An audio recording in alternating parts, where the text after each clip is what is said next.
نحن الآن أيها السادة المتابعين مع الحدث الذي هز عرش التيك توك، الحدث اللي هيخلص لكم باقاتكم ويوجع السيرفر.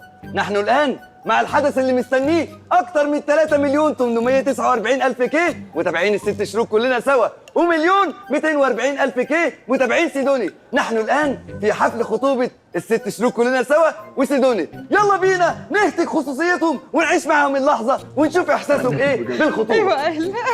يخرب بيت سنينك سكر. ست شروق كلنا سوا. حبيبي يا هجرس منور الدنيا. عاوزين نعرف كلنا سوا إحساسك إيه باللحظة دي. اولا انا احب ارحب بكل المتابعين بتوعك اللي بيتفرجوا علينا دلوقتي لايف، واقول لهم يا جماعه شدوا الهدايا شويه عشان الدنيا ناشفه خالص، واقول لهم ان انا متوتره جدا جدا جدا، وبجد مش عارفه اليوم هيعدي ازاي. ادعوا لي بليز كلكم بامنتكم بالله. إن شاء الله الليلة تعدي على خير وما يديش الإكس ويبوظ الدنيا. ايوه اهلا وسهلا.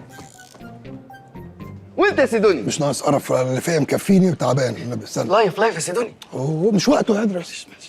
قول لي يا سيدوني، حسيت بإيه أول اتأثرت انا.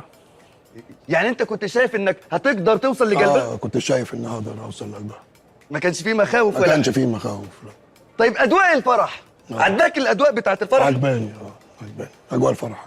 يعني مثلا الويدنج بلاير عمل اللي أنت قلت له اللي عليه؟ انا عايزه بالظبط. ولا قصر في حاجات؟ اثر في حاجات. حاجات بسيطة حاجات بسيطه ولا حاجات جامدة جدا؟ وحاجات جامده جدا.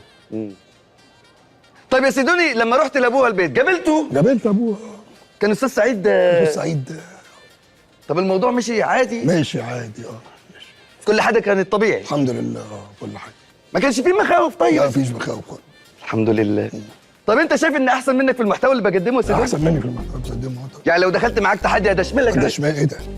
يا حيوان ده. يا سيدوني انت بتسرسبني وانا سرحان بتسرسبني. امشي تعال نشوف اي حاجه دلوقتي. ودي